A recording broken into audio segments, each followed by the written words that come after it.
அல்லேலூயா. கர்த்தராகிய இயேசு கிறிஸ்து நாமம் மகிமைப்படட்டும். நானும் உங்களுக்கு முன்னாடி நிக்கிறது பெரிய கிருபை. அல்லேலூயா. எல்லாரும் சந்தோஷமா இருக்கீங்களா? அல்லேலூயா. ஜெபத்தை ஏறெடுக்கலாம். அன்பின் பரலோக தேவனே, இந்த காலை வேளைக்காக உம்மை நன்றியோடு துதிக்கிறோம், ஸ்தோத்திரிக்கிறோம். என் தகப்பனே, எங்கே 2-3 பேர் என் நாமத்தை தரித்திருக்கிறீர்களோ அங்கே நான் வாசம் பண்ணுவேன் என்று சொன்ன கர்த்தர் தேவன் நீர். என் தகப்பனே, உண்மையாகவே கர்த்தராகிய இயேசு கிறிஸ்து நாமத்தை சுதந்திரித்திருக்கிற தரித்திருக்கிற ஜனங்கள் மத்தியில் நீர் உலாவுகிற தேவனாக இருக்கிறீர். கர்த்தாவே, ஸ்தோத்திரிக்கிறோம். இந்த சிறு மந்தை உம்முடைய கரங்களிலே முற்றிலுமாக ஒப்புக் கொடுக்கிறேன். கர்த்தாவே, நீரே இந்த ஆராதனைக்கு அல்பா உமேகமாய் இருந்து என் தகப்பனை வழி நடத்துவீராக.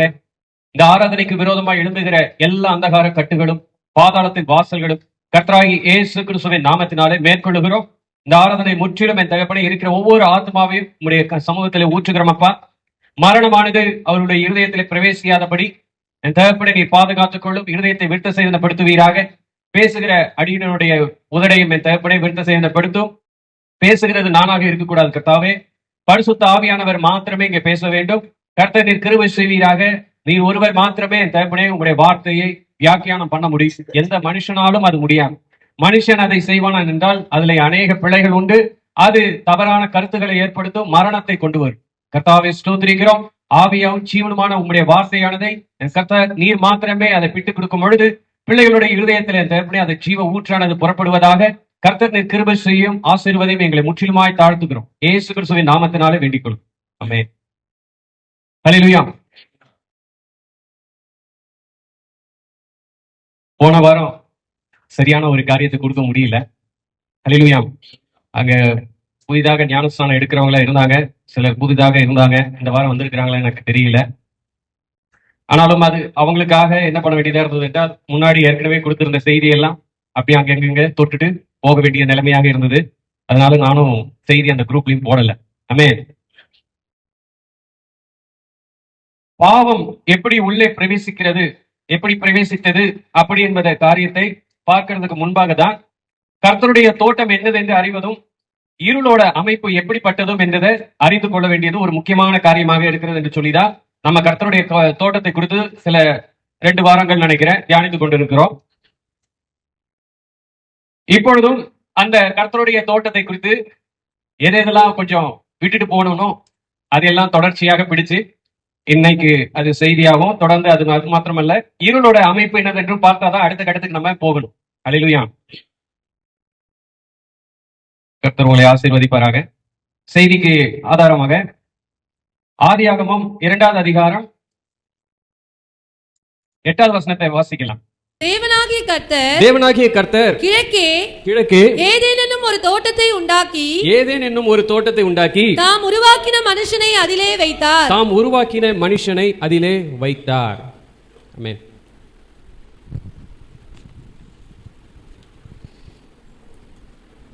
மனுஷன் என்று சொல்லும் பொழுது நம்ம அறிந்திருக்கிறோம், மரிப்பான். மனுஷன் என்பவனுக்கு மரணம் என்பது நிச்சயமானதாக இருக்கிறது. மனுஷன் என்று சொல்லும் பொழுது அது இன்னொரு காரியத்தையும் குறிக்குது, மண்ணிலிருந்து எடுக்கப்பட்டவன் என்பதையும் குறிக்குது. அல்லேலூயா. மனுஷன் என்று சொல்லும் பொழுதும் ஒரு பாவ சாயல் என்றும் அப்படியாகவும் இருக்குது. இன்னொரு விதத்தில் சொல்லணும்னா மனுஷன் இந்த சரீரமானதை பொறுத்த வரைக்கும் ஒரு குறை உள்ளது, ஒரு கீழ்த்தரமான ஒரு வீடு. ஆமென். அப்ப மனுஷனை அவருடைய தோட்டத்தில் வைக்கணும்னா அது எப்படிப்பட்ட ஒரு தோட்டமாக இருக்கிறது? முதல் அதிகாரத்தில் நம்ம வாசித்தபடி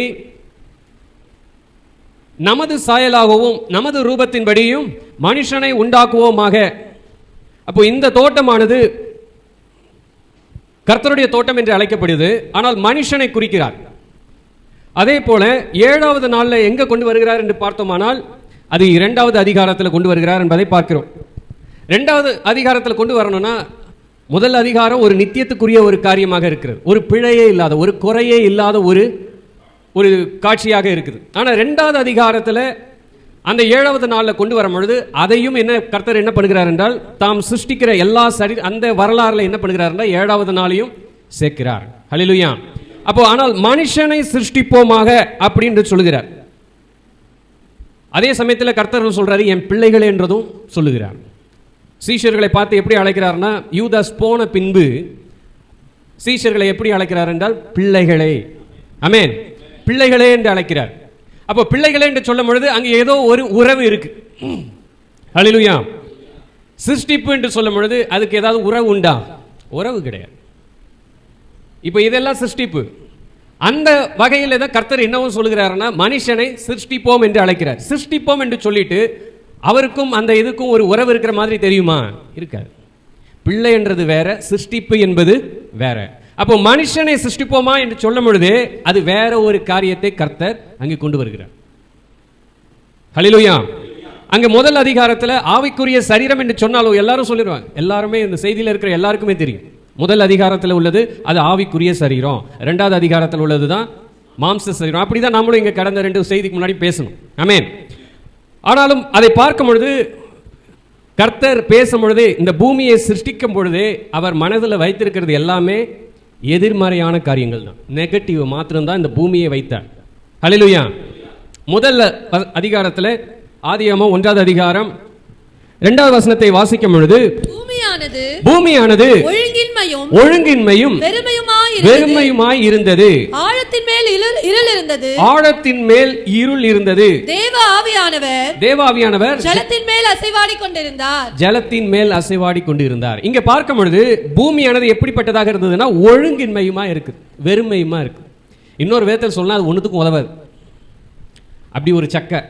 ஹல்லேலூயா. அது ஒன்றுத்துக்கும் உதவாத பயன்படாதது தான் எதுவாக இருந்ததுன்னா பூமியானது. அதை அவர் எப்படியாக கொண்டு வருகிறார்னா அழகாக மாற்றுகிறார். ஹல்லேலூயா.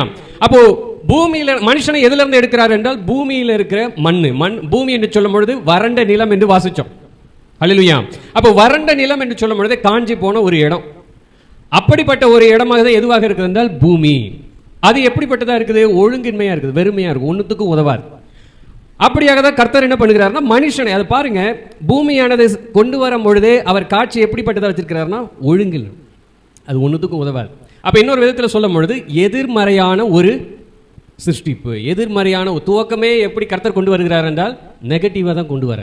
இந்த பூமியில் உள்ள பிரயாணங்களே எப்படிப்பட்டதா இருக்குது என்றால் எதிர்மறையானது தான். இங்க எதையுமே நீங்க நல்லதை எதிர்பார்க்கவே முடியாது. ஹல்லேலூயா. அப்போ இந்த காட்சிக்காக தான் கர்த்தர் என்ன பண்ணுகிறார்? பூமியை சிருஷ்டிக்கவே ஆரம்பிச்சார். பூமியை சிருஷ்டிக்க ஆரம்பிச்சது அது இருக்கிறதுலே கேவலமா ஒரு வாழ்க்கை தான் இருக்க போகுது. அது அவருக்கு நல்லாவே தெரியும். சிருஷ்டிக்கும் பொழுதே அவர் என்ன நோக்கத்துக்காக சிருஷ்டிக்கிறார் என்று அவருக்கு தெரியும். ஹல்லேலூயா. முடிவு வேற, ஆனால் துவக்கம் எப்படிப்பட்டதா இருக்குதுன்னா ஒன்றுத்துக்குமே பிரயோஜனம் இல்லாத ஒரு அந்த இடத்துல இருந்து தான் கர்த்தர் என்ன சொல்கிறார்னா நமது சாயலின்படியும் நமது ரூபத்தின்படியும் மனுஷனை சிருஷ்டிப்போமாக. இதை பார்க்கும் பொழுது உங்களுக்கு நல்லா தெரியுது, உறவு என்பதே கிடையாது. சிருஷ்டிப்புக்கும் கர்த்தருக்கும் சொல்லும் பொழுது அந்த சிருஷ்டின்னு சொல்லும் பொழுதே அது கர்த்தருடைய வார்த்தைக்கு கீழ்ப்படியணும், கர்த்தருடைய வார்த்தைக்கு கீழ்ப்படியணும். ஆனால் பிள்ளைகள் என்று சொல்லும் பொழுது அது வேற உறவு, அது பிரிக்க முடியாத ஒரு உறவை அது ஏற்படுத்துது. ஆமென். அப்ப சிருஷ்டியை என்ன பண்ணலாம்? அது எப்போ வேணாலும் அழிக்கலாம், எப்போ வேணாலும் திரும்பவும் அவரால் கொண்டு வரவும் முடியும். பிள்ளைகளை அழிச்சிட்டா திரும்ப வரவே வராது, அது வாய்ப்பே இல்லை. அப்போ கர்த்தர் இந்த முதல் அதிகாரத்தில் எங்க வச்சு அந்த சிருஷ்டிக்கிறார்? மனுஷனை சிருஷ்டிப்போம் என்று சொல்லும் பொழுதே காட்சி எங்க தான் வருது என்றால் 2வது அதிகாரத்தில் தான் கர்த்தர் கொண்டு வருகிறார்.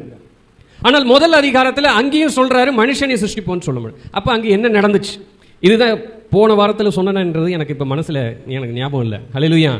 அங்கேயும் இங்கேயுமா போனதுனால எனக்கு தெரியல.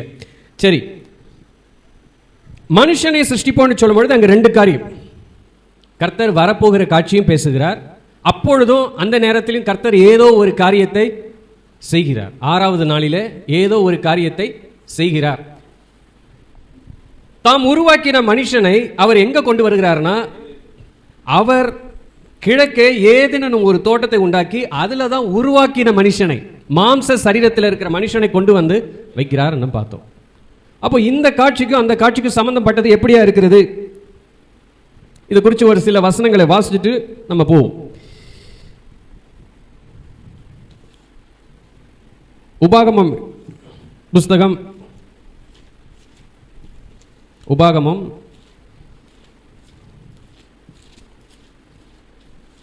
33வது அதிகாரம் 2வது வசனத்தை வாசிங்க. கர்த்தர் கர்த்தர் சீனாயிலிருந்து எழுந்தருளி கர்த்தர் சீனாயிலிருந்து எழுந்தருளி சேயீரிலிருந்து அவர்களுக்கு உதயமானார். சேயீரிலிருந்து அவர்களுக்கு உதயமானார். பாரான் மலையிலிருந்து பிரகாசித்து 10,000 பரிசுத்தவான்களோடு பரிசுத்தவான்களோடு பிரசன்னமானார். தரிசனமானார். பிரசன்னமானார். சரி, பிரசன்னமானார். ஹல்லேலூயா. அப்ப இந்த 10,000 பரிசுத்தவான்கள் எப்பொழுது இருந்தாங்க? எப்பொழுது அவங்க இருந்தாங்க? கர்த்தர் 6வது நாளிலே மனுஷனை சிருஷ்டிப்போன்னு சொல்லும் பொழுது அங்க ஆவிக்குரிய ஒரு சரீரம் என்பது தெளிவாக ஒரு காட்சி அளிக்குது. ஆனால் மனுஷன் என்று சொல்லுகிறார். அதுக்கு தான் இதுக்கு கொஞ்ச நேரத்துக்கு முன்னாடி பார்த்தோம். பூமியோட வாழ்க்கை துவக்கமே எப்படிப்பட்டதாக தான் கர்த்தர் வச்சிருக்கிறார் என்றால் எதிர்மறையானது, நெகட்டிவ். அப்ப இந்த பூமியில அந்த வசனம் ஆரம்பத்திலிருந்தே கர்த்தர் எதை தான் ப்ரொஜெக்ட் பண்றாரு, எதை தான் ரொம்ப அதிகமா பார்க்க வைக்கிறார்னா நெகட்டிவ் தான். ஹல்லேலூயா. பாசிட்டிவ் என்று சொல்லக்கூடிய காரியம், நேர்மறையான காரியங்கள் எல்லாத்தையுமே கர்த்தர் என்ன பண்ணிட்டாருன்னா முத்தரிச்சிட்டார். அது ரகசியமா பூட்டப்பட்டிருக்கிறது. ஹல்லேலூயா. அது மனவாட்டிக்கு மாத்திரம் தான் பார்க்கும்படியான கண்களை வைத்திருக்கிறார். ஹல்லேலூயா. அப்போ முதல் அதிகாரத்தில் பிள்ளைன்னு என்று சொன்னால் பெற்று எடுக்கணும். அது பேர் தான் பிள்ளை. ஆமென். தாய் தான் என்ன பண்ணி ஆகணும்னா பிள்ளையை பெற்றெடுக்கணும். அப்போ பிள்ளை என்று சொல்லும் பொழுது அந்த பிள்ளைகள்லாம் எப்போ பெற்றெடுக்கப்பட்டாங்க?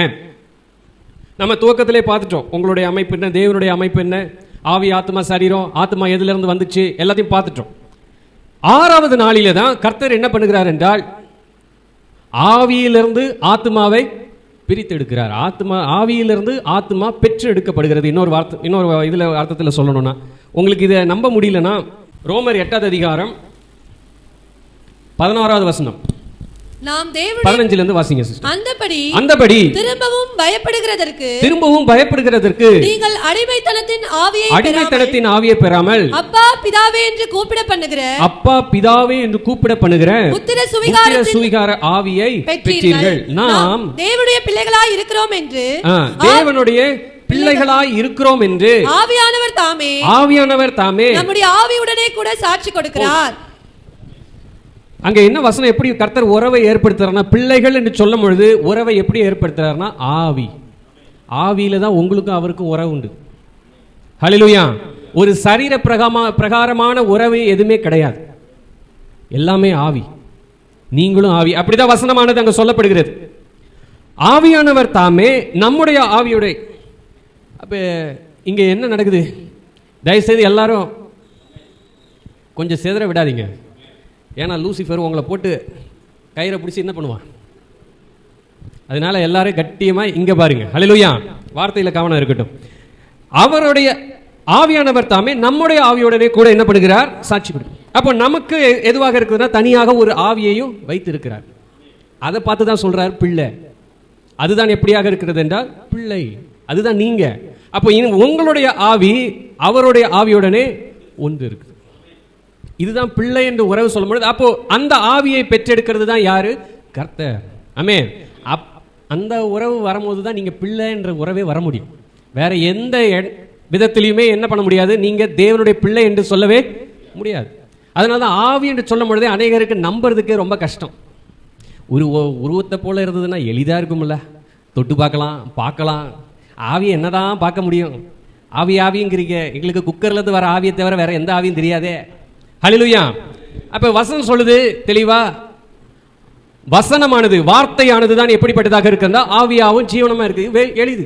இதுக்கு மேல யோசிக்க வேண்டிய அவசியமே இல்லை. உதாரணத்துக்கு நீங்களே யோசிக்கணும்னா உங்களுடைய சொந்த வார்த்தையை நீங்க பேசுற வார்த்தையை கவனிச்சு பாருங்க. அதுக்கு பார்க்க முடியாது, ஆனால் அது இருக்கு. ஆனால் நீங்க பேசுகிற வார்த்தை ஒன்னு குத்தும், வலியை ஏற்படுத்தும். ஆமென். அப்போ ஆவி தான் மொத்தமாக எல்லாத்தையும் இயக்குது. ஹல்லேலூயா. அப்போ இங்க பார்க்கும் பொழுது முதல் அதிகாரம் ஆதியாகமத்துக்கு போயிருவோம். பிள்ளை என்று சொல்லும் பொழுது அங்கே அப்பொழுது என்ன செய்யப்பட வேண்டும் என்றால் பெற்று எடுக்க வேண்டியது அவசியம். அப்ப 6வது நாளில எப்பொழுது ஆவியை பெற்றெடுத்தார்னா அது லூசிஃபர் சிருஷ்டிக்கப்படுவதற்கு முன்பாகவே ஆவியில நம்மளை பெற்று எடுத்துட்டார். ஹல்லேலூயா. 6வது நாள்ல அப்போ என்ன விசேஷம்? ஏன்னா கர்த்தருடைய தோட்டம் என்று சொல்லும் பொழுது அது எங்கேயோ இருந்து கர்த்தர் என்ன பண்ணுகிறார்? கிழக்கு பக்கத்துல ஏதேன்ல கிழக்குல கொண்டு வர்றாருன்னு பார்க்கிறோம். அப்ப அந்த தோட்டமானதை எப்படியாக கர்த்தர் முதலாவது கொண்டு வருகிறார்? இப்ப ஆத்துமாவை முதலாவது என்ன பண்ணுகிறது என்றால் ஆவியிலிருந்து வெளியே வருகிறது என்று பார்க்கிறோம். அந்த ஆத்துமாக்குள்ள தான் உங்க இருதயம், அந்த இருதயத்துக்குள்ள தான் உங்களுக்கும் சிங்காசனம், கர்த்தருக்கும் சிங்காசனம். ஆனா அது உங்க சிங்காசனம் என்று அழைக்கப்படாது, அது தேவனுடைய சிங்காசனம் என்று அழைக்கப்படும். ஹல்லேலூயா. நீங்களும் தேவனும் ஒன்று, நீங்களும் பிதாவும் ஒன்றா இருக்கிறீங்க.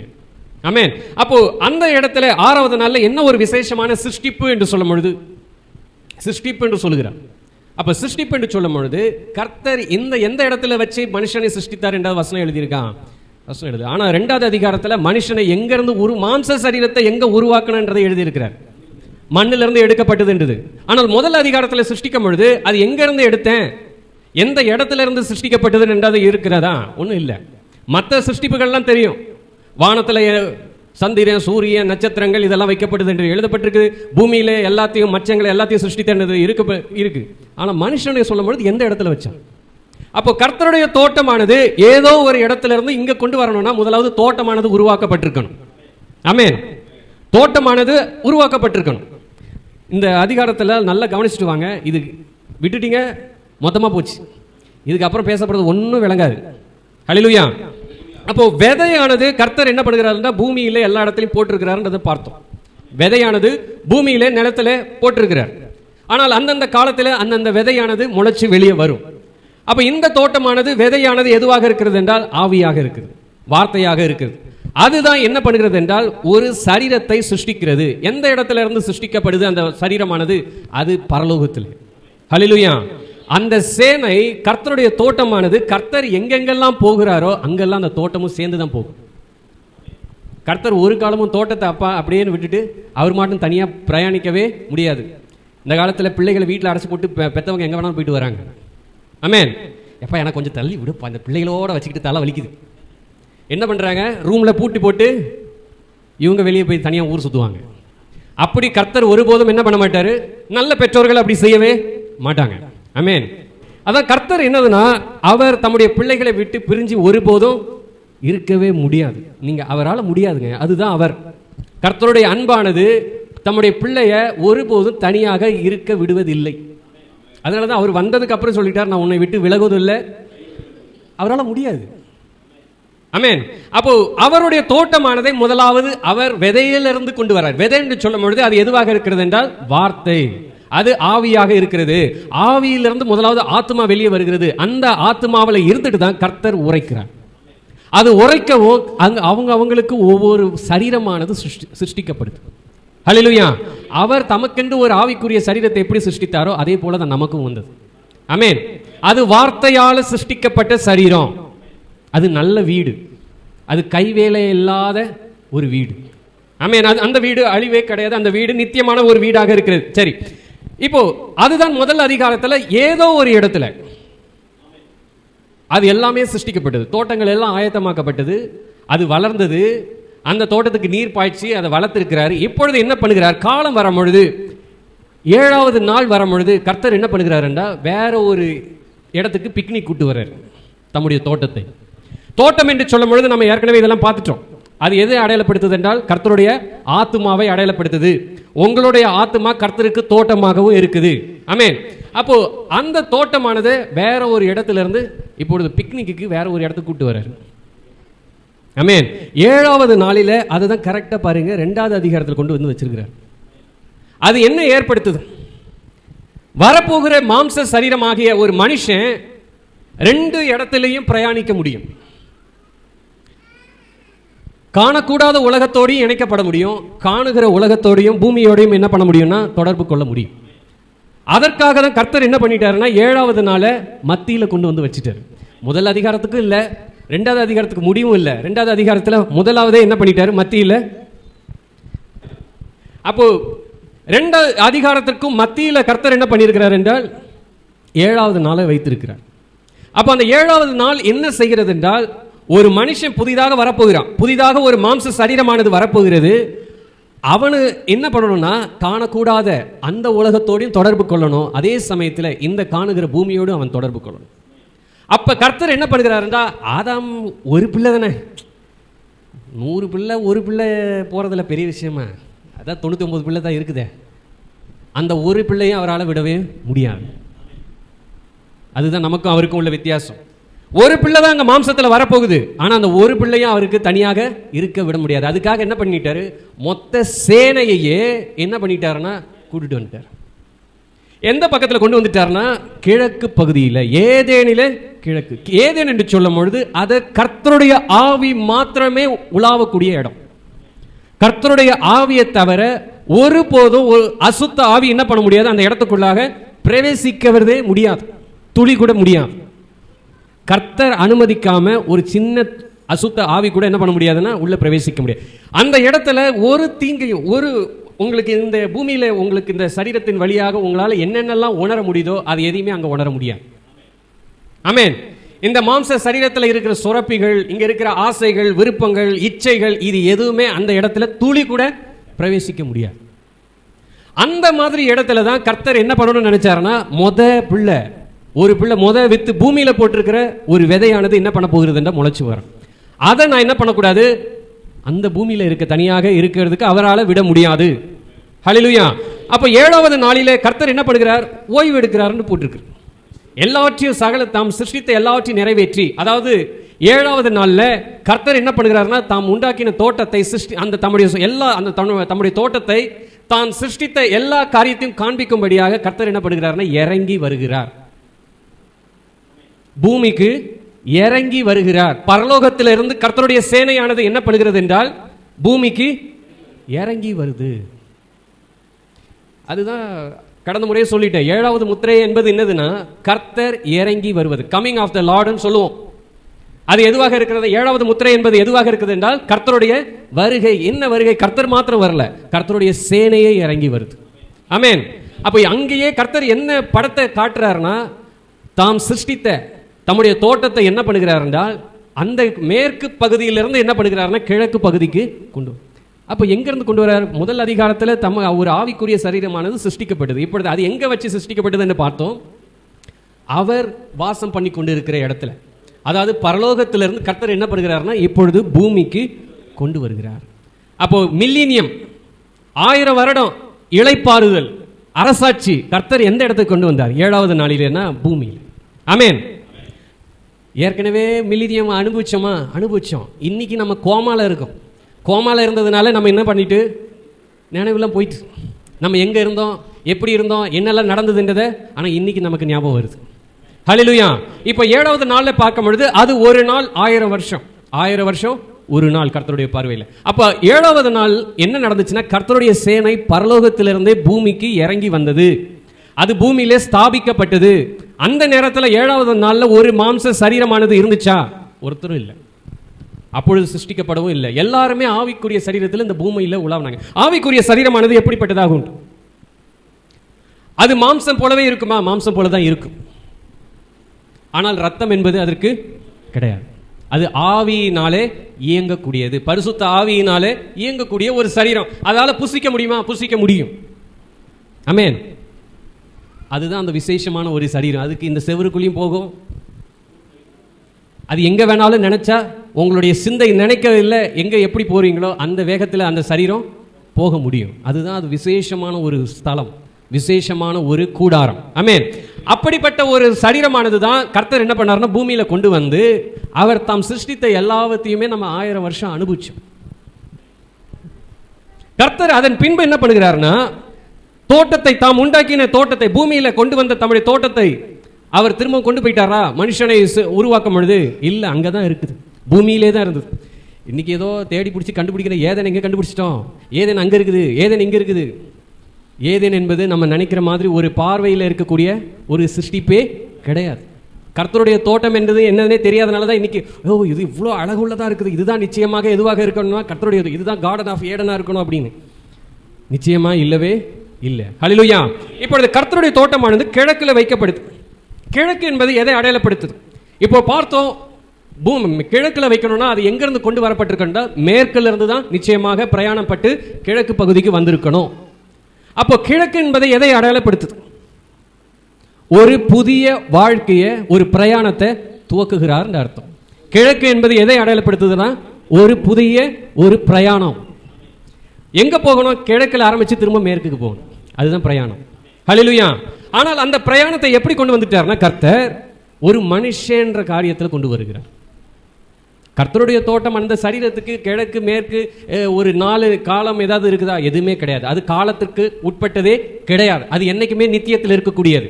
ஹல்லேலூயா. அதுக்கு மரணம் என்பது கிடையாது. ஆனால் இந்த காரியமானது, கர்த்தருடைய சேனையானது, தோட்டமானது எங்க இருக்கிறதுனா காலமே இல்லா திரையிலிருந்து காலம் என்னும் திரைக்குள்ளாக பிரவேசிக்குது. ஆமென். புரியுதுங்களா? பேசுங்க, எனக்கு எனர்ஜி கொடுக்க மாட்டீங்க. அப்போ கர்த்தர் என்னதுன்னா புதிதான ஒரு பிரயாணத்தை ஆரம்பிப்பதற்காக தான் கிழக்குக்கு கொண்டு வருகிறார். அதனுடைய நோக்கம் என்ன? 7வது வசனத்தை வாசிக்கும் பொழுது, தோட்டத்தை கிழக்கே கொண்டு வருவதற்கு முன்பாக கர்த்தர் என்ன பண்ணுகிறார் என்றால், தேவனாகிய கர்த்தர் மனுஷனை பூமியின் மண்ணிலாலே உருவாக்கி ஜீவ சுவாசத்தை அவன் நாசிலே ஊதினார், மனுஷன் ஜீவாத்மானான். தோட்டத்தை கிழக்கு பகுதியில் கொண்டு வருவதற்கு முன்பாக கர்த்தர் என்ன பண்ணுகிறார்னா மனுஷனை செய்கிறார், உருவாக்குகிறார். ஹல்லேலூயா. மனுஷனை உருவாக்குகிறார். மண்ணிலிருந்து ஒரு ஒரு கேவலமான ஒரு சரீரம், ஒரு கேவலமான ஒரு சரீரம். எது? இந்த மாம்சக்கூடு. அதை உருவாக்கும் நாளிலே எப்படிப்பட்டது தான்? நிர்வாணம், குருடு, காது கேட்காது, மூச்சு விடாது. இன்னொரு விதத்தில் சொல்லலாம், அஞ்ஞானிகள் தொழுது கொள்ளுகிற ஒரு சிலையை போல. ஆமென். அப்போ அப்படிப்பட்டதான ஒரு சரீரம் தான் இதுக்கு. இதற்குள்ளாக கர்த்தர் என்ன பண்ணுகிறார் என்றால், ஒரு வித்தை அந்த இடத்துல இருந்து எடுத்து, ஏற்கனவே அவன் ஆவிக்குரிய சரீரத்தில் அங்கே ஏற்கனவே அங்கே தான் இருக்கிறான். அந்த இடத்துல என்ன பண்ணிட்டார்னா அவனுக்கு சுயநிலை, அந்த கோமா நிலைமைக்கு கொண்டு போறது போல கர்த்தர் என்ன பண்ணுகிறார்னா அந்த சரீரத்திலிருந்து அந்த ஆத்மாவை பிரித்தெடுத்து இந்த மாம்ச சரீரத்தில் வைக்கிறார். அதை ஊதுகிறார் என்று சொல்லப்பட்டிருக்கு. அதை உள்ள அந்த சரீரத்திற்குள்ளாக அந்த ஆவியை பிரவேசிக்க செய்கிறார் என்று அர்த்தம். அப்பொழுது அது எப்படியாக இருக்கிறது என்றால் ஜீவ ஆத்மா. அப்ப ஜீவ ஆத்மா என்னன்னா அது இன்னும் கோமால போகல. அவன் இன்னும் கோமால, அவனுக்கு தெரியுது நானும் இப்பொழுது எங்க இருக்க போகிறேன்னா அதே தோட்டத்தில் தான், அதே கர்த்தருடைய சிந்தை இருக்குதுன்னு அர்த்தம். ஜீவ ஆத்மானாலே கர்த்தருடைய சிந்தையினால அது வாழ்ந்து கொண்டு இருக்குதுன்னு அர்த்தம். ஆமென்.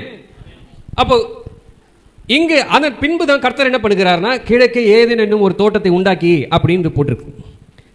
கர்த்தர் என்ன செய்கிறார்னா அந்த இடத்துல ஒரு புதிய பிரயாணத்தை துவக்க ஆரம்பிக்கிறார்.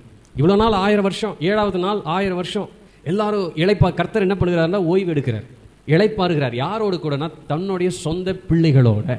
ஆமென். அவங்க மரணம் இல்லை, 1000 வருஷம் நல்ல ஒரு இளைப்பாறுதல். கர்த்தரோட சஞ்சரித்து கொண்டிருந்தோம். தோட்டத்தில் என்ன நடந்துச்சு? தோட்டத்தில் என்னதான் நடந்தது?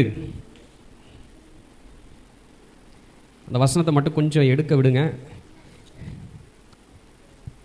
ஏசாயா தீர்க்கதரிசி புஸ்தகம் 51வது அதிகாரம் 3வது வசனத்தை வாசிங்க. ஏசாயா 51:3.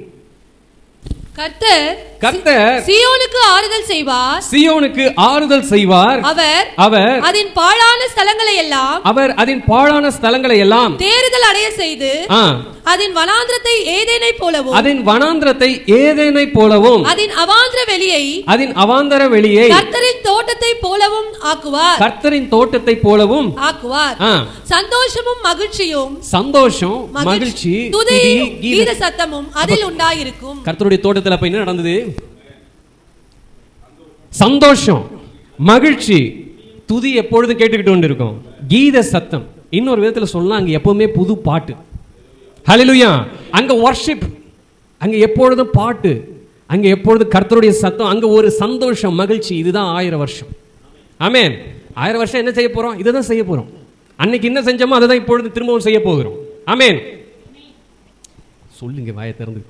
நீங்களா 1000 வருஷம் போகணும்னு ஆசைப்படுறீங்களா இல்லையா? அப்ப இங்க தூங்காதீங்க, தூங்காதீங்க, தூங்காதீங்க சொல்ல நீங்க தூங்கல. வாயை திறந்து ஆமென் சொல்லுங்கன்னு சொல்றேன். ஹல்லேலூயா. அப்போ கர்த்தருடைய தோட்டத்திலே சந்தோஷம், மகிழ்ச்சி, துதியும் கீத சத்தமும் அதிலே உண்டாயிருக்கும். புது பாட்டு. புது பாட்டு என்பது என்னதுன்னா வெளிப்பாடு. ஹல்லேலூயா. ஒவ்வொரு மாதமும் 12 விதமான கனிகளை கொடுத்துக்கிட்டே இருக்கும் ஜீவ விருட்சம். வாசிக்கணும்னா வெளிப்படுத்தல் 22வது அதிகாரத்தில் இருக்கு, நீங்க வாசிச்சு கொள்ளலாம்.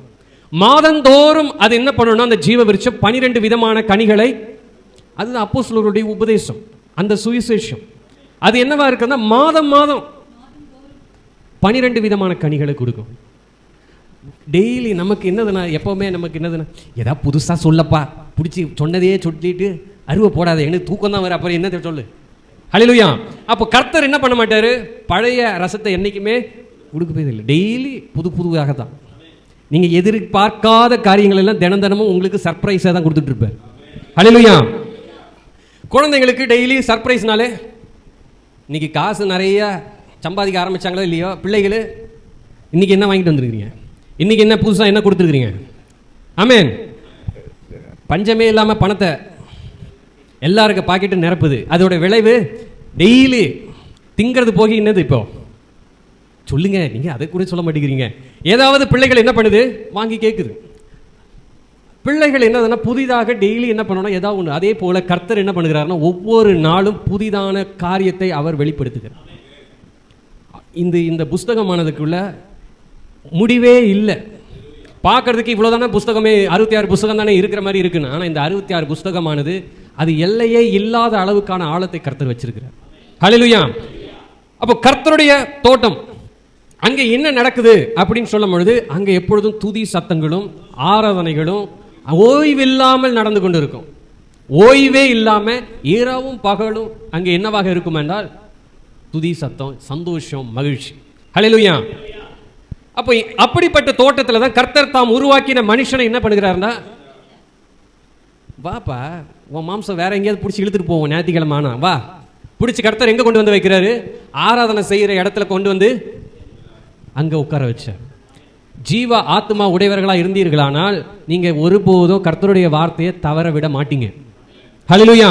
அப்போ கர்த்தருடைய ஆத்மா எப்பொழுதும் ஜீவன் உள்ளதாக இருக்கிறது. அப்படியாக தான் மனுஷனை முதலாவது கொண்டு வரும் பொழுதும் ஜீவ ஆத்மாவாக தான் கொண்டு வந்தார். ஜீவ ஆத்மாவாக உடையவனாக இருக்கவன் மாத்திரம்தான் கர்த்தருடைய ஆலயத்திற்குள்ளாக பிரவேசிக்க முடியும். ஹல்லேலூயா. கர்த்தருடைய தொழுகைக்குள்ளாக பிரவேசிக்க முடியும், கர்த்தருடைய ஆலயத்திற்குள்ளாக போக முடியும். அவன் மாத்திரம்தான் ஆவியோடும் உண்மையோடும் கர்த்தரை தொழுது கொள்ள முடியும். ஹல்லேலூயா. சரி, இப்படி இருக்கிற ஒரு கர்த்தருடைய தோட்டமானது பூமியில தான் இருக்கிறது. இது வரைக்கும் தெளிவாயிட்டீங்களா? இனி தோட்டம் சொல்லும் பொழுது அதை காட்ட மாட்டீங்களே. கர்த்தருடைய தோட்டம் என்றது தேவனுடைய பிள்ளைகளும் கர்த்தரும். ஆமென். அப்போ அப்படிப்பட்ட வர்ஷிப்ல கர்த்தர் என்ன பண்ணுகிறார், முதலாவது ஒரு மாம்ச சரீரமானது பங்கு பெறுது. அந்த ஆத்மாவும் ஜீவ ஆத்மாவுடையதாக இருக்கிறது. இப்பொழுது கர்த்தர் என்ன பண்ணுகிறார்னா சில எதிர்மறைகளான காட்சியை தான் 2வது அதிகாரத்தில் முழுசா கொண்டு வருகிறதை பார்க்கிறோம். எந்த நேரத்திலும் தவறி கீழே விழுந்து போகும் அப்படிப்பட்ட ஒரு சரீரம், அப்படிப்பட்ட ஒரு காரியத்தை தான் கர்த்தர் அவனுக்குள்ளேயும் வச்சிருக்கிறார். என்ன வச்சிருக்கிறார்? 2வது அதிகாரம், ஆதியாகமம் 2வது அதிகாரத்தில் 9வது வசனத்திலிருந்து வாசிங்க. தேவனாகிய கர்த்தர் பார்வைக்கு அழகும் புசிப்புக்கு நலமுமான சகலவித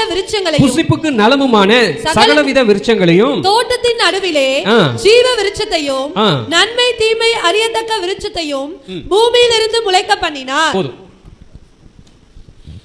இப்போ பூமியிலிருந்து முளைக்க பண்ணினது யார்? பூமியிலிருந்து முளைத்தது யார்? ஆதாம். ஆமென். முதலாவது மனுஷன் தான் பூமியிலிருந்து என்ன பண்ணப்பட்டான், முளைத்து வந்தான். அவன் ஏற்கனவே பூமியில விதையாக இருந்தான். இப்பொழுது பூமியிலிருந்து, அப்ப பூமியிலிருந்து முளைச்சுக்கிட்டு வரும்போதே அது எப்படிப்பட்டதாக இருக்கிறது என்றால் 2 விதமானதாக இருக்குது. ஜீவ விருட்சமாகவும் இருக்குது உள்ள, இன்னொன்று நன்மை தீமையும் உள்ள வச்சிருக்கிறார். அப்போ இந்த பூமியில 2 விதமான பிரிவுகள் கர்த்தர் விதையை ஏற்கனவே போட்டு வச்சிருக்கிறார் என்றதை அடையாளப்படுத்துது. பூமியில பிறக்க போகிற ஒவ்வொரு மாம்ச சரீரத்திற்குள்ளேயும் 2 விதமான காரியத்தையும் வச்சிருக்கிறார். ஹல்லேலூயா.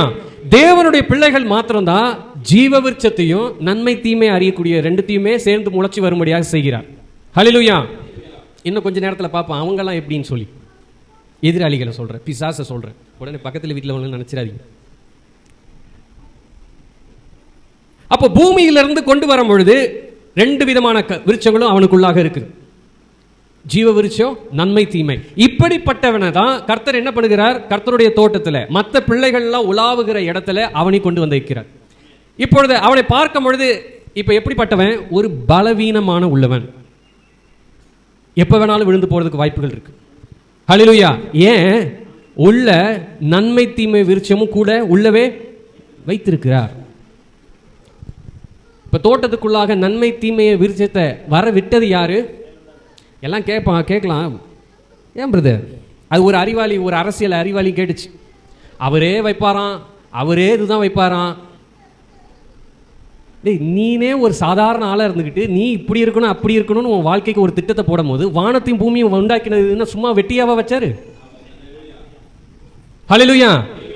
அப்ப அவ்வளோ பெரிய தேவனை இவரு கை நீட்டி அவரே வைப்பாரா? நீனே எல்லாத்தையும் வைக்கிறீல்ல, ஒரு கட்சிக்காரனா இருக்கிற நீனே இப்படி இருக்கணும் அப்படி இருக்கணும்னு நினைக்கிறீல்ல, அப்ப அவர் எல்லாத்தையும் அரசாளுவதற்காக வந்திருக்கும் பொழுது அவர் வைக்க மாட்டாரா? அவருக்கு உரிமை இல்லையா? ஆமென். இப்ப வாய் கொஞ்சம் நமக்கு மூடி இருக்கிறது, உனக்கு தெரிஞ்ச விஷயத்தை மட்டும் பேசிட்டு போறது நல்லது. தெரியலனா நீ அப்படியாவது ஞானியாவது இருப்ப. ஆமென். மூடனும் ஞானியா இருப்பான். ஹல்லேலூயா. சரி, இப்போ கர்த்தர் தான் அதை வைக்கிறார். எதுக்காக அதை அனுமதிச்சார் என்ற காரியம் ஆதாமுக்கும் புரியல. ஏன்னா ஆதாமுக்கு இன்னும் அந்த காட்சியே வரல. ஆனால் கர்த்தருக்கு தெரியும் அந்த சரீரமானது எப்போ வேணாலும் அவருக்கு விரோதமாக செயல்பட தொடங்கும் சொல்லி. ஆமென். அப்ப எப்ப வேணாலும் கீழே விழுந்து போவான், எப்ப வேணாலும் கர்த்தருடைய தோட்டத்தில் ஒரு கலகத்தை உண்டு பண்ணுவான், எப்ப வேணாலும் இருக்கும். அது கர்த்தருக்கு மாத்திரம் தான் தெரியும் அது எந்த வேளையில வரும். ஏனென்றால் மாம்ச சரீரத்தில் வரும்பொழுது கர்த்தர் அந்த ரகசியத்தை முற்றிலுமாக என்ன பண்ணிட்டார்னா மூடி மறைச்சிட்டார். மாம்ச சரீரத்துக்குள்ளாக வரும்பொழுது என்ன நடக்க போகுது, அடுத்தது என்ன நடக்க போகுதுன்றது அவனுக்கே தெரியாது. ஆதாம் ஒரு தீர்க்கதரிசியா இருக்கலாம், 5 விதமான ஊழியம் அவன் கிட்ட இருக்குது. ஆனால் கர்த்தர் ஒரு காரியத்தை வெளிப்படுத்தாம அவனுக்கு அடுத்தது என்ன நடக்க போகுதுன்றது தெரியாது. ஆனால் அந்த தோட்டத்தில் இருக்கிற மற்றவங்களுக்கு என்னன்னா எல்லாமே தெரியும், அவங்களுக்கு எல்லாமே தெரியும், எல்லாமே. ஏன்னா கர்த்தர் எங்கெங்கெல்லாம் போகிறாரோ அதெல்லாம் பார்த்துக்கிட்டு இருக்கிறாங்க. என்ன திட்டங்கள் எல்லாமே நமக்கு ஒரு காலத்தில் வெளிப்படையாகத்தான் இருந்துச்சு.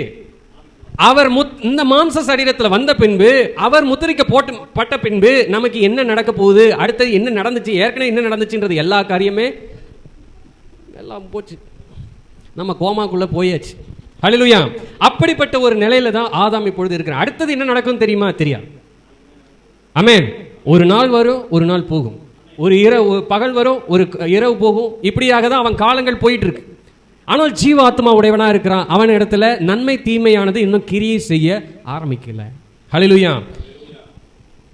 இன்னைக்கும் இருளோட அமைப்பை பார்க்க முடியுமான்னு எனக்கு தெரியல.